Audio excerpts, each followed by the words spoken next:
Welcome back to Oschersleben in Germany for the second race of the weekend for the FIA GT3 Championship. We had a close race yesterday, but today we've got a wet track that's steadily drying, and for that reason this race will start behind the yellow safety car, not the black leading car. And after a couple of sighting laps to get a feel for conditions, they'll all be released to go racing. Once again, we have an Aston Martin on pole, but it's the other one, though. It's not the number 3, it's the number 4, started by Hexis. Fred, it was a quick change from GT2 moving into GT3. It's great that you've got a bit of experience out there. Yeah, sure, and the condition of the track is very special. Maybe I can have a good experience with the GT2.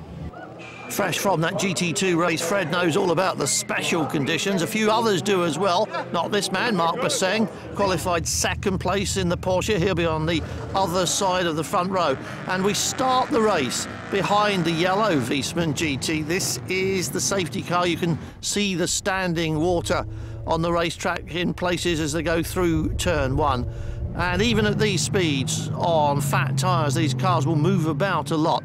So they'll do a couple of laps behind the car, get the conditions in their mind, and also start a drying line. Nothing clears water as much as a parade of race cars do. But now they have been released. No overtaking until they pass the start-finish line. They're on now.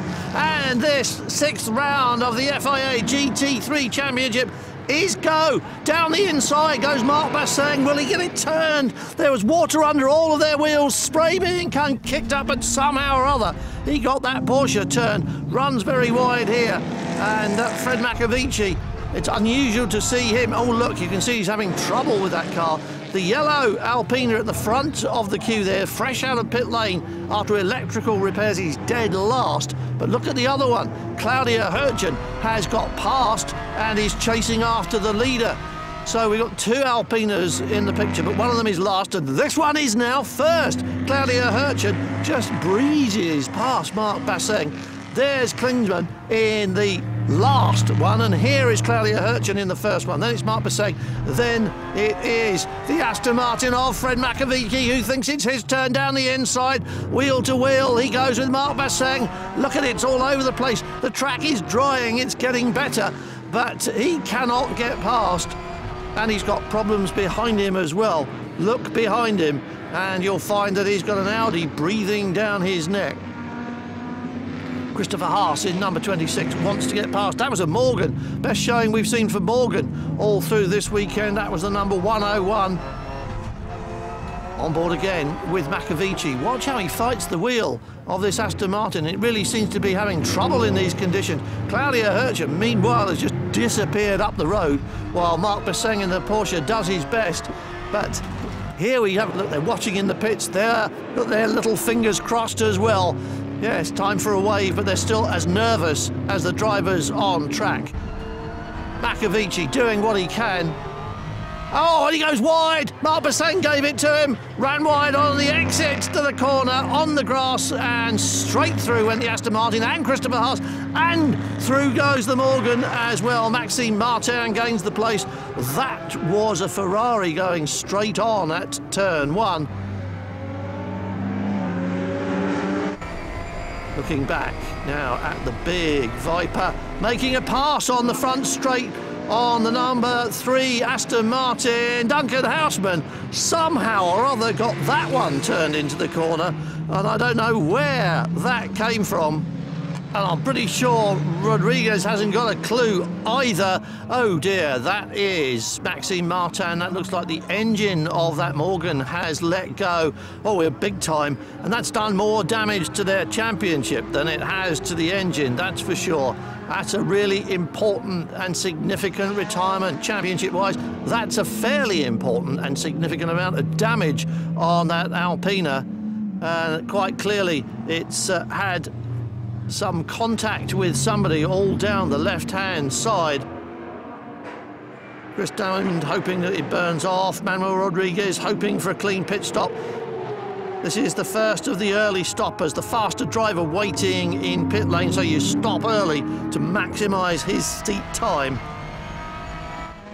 Claudia Hürtgen has stopped with a couple of minutes to spare. There she is in pit lane now. The number 24 car, the race leader, is in the pit lane. Everybody's in there. We're on board in the number 4 with Makovici now in P1. Christopher Haas is behind in second place, although I think he's gone into the pit lane as well. And in goes Makovici. Racing again down this little pinball chute towards the speed limit marker, 60 kilometres an hour now. And then clearing the controls, ready for the pit stop. Seatbelts loosened off as he stops at his pit.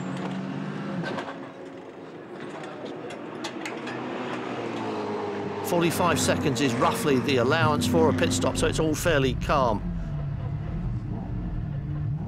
Out goes Manuel Rodriguez as past the pit lane goes Christian Mamero, a couple of laps down in that 25 car. Remember, it had electrical problems on the grid.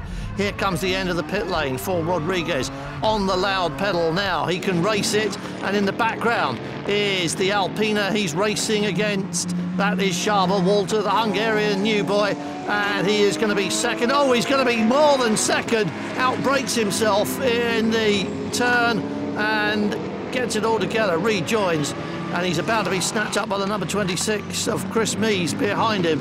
Chris Mees can see the opportunity here. Schaber Walter's upset himself. Duncan Houseman's got a problem on track of some kind and is struggling back to pit lane. That's Luca Piri, and he's got a little bit of a problem at turn 1, but he's collecting it up and rejoins. Let's go back. Oh, and Duncan Houseman's got it going again. That was good. Did they touch there? I think they might have done. Let's have a look and see what happened. There's the Corvette, and he seems to have done that all by himself, and now facing the wrong way, has to get it sorted out without hurting himself or anybody else. Let's go back to this battle then, because it's all happening at the front. Oh, and that's not right at all. That's not right at all. Schaber Walter is slammed into the wall by Christopher Mees. I think he was trying to pass the MP BMW that's at the bottom of the picture there and decided not to, slowed off in the middle of the corner, and Christopher Mees didn't have anywhere to go. The team obviously aren't very happy about this. Schaber Walter out of the car though, and he's okay, but it has changed the picture of the race quite considerably, and there's still a lot of racing going on here. On board in the number 4. Number 26 is already ahead. Christopher Mees leads this race, so having tapped out Schaber Walter inadvertently. What you couldn't see at the beginning of that was the prelude, when Schaber Walter here was trying to pass the 35, decided not to, and I think that left him slow mid-corner, and Chris Mees had nowhere to go. Now we've got Nicholas Armindo jumping up and down and getting past Manuel Rodriguez.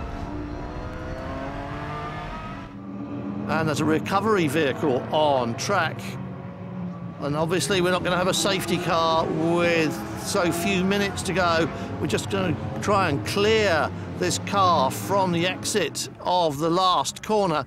And another little moment at turn 1, this time for the CRS Ferrari.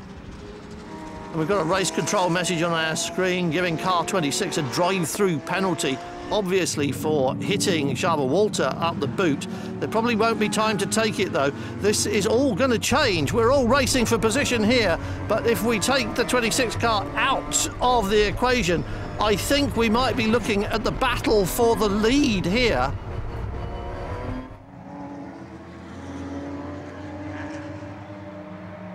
Christopher Nygaard in the Ford GT will be the winner of this race as long as he can keep Armindo here behind him for the next couple of corners. Christopher Mees is going to take the checkered flag and he will show us the winner, but once you do the sums and take his 30 seconds away from him, it's not going to be his race. It's going to be the Ford GT, the Fisher Ford in the background, that takes the win. There's the checkered flag for Christopher Mees, and there is the car I think is going to win this race. And although the timing screen is taking the results directly from the trackside timing and can't account for any penalties, which may be the subject of appeal.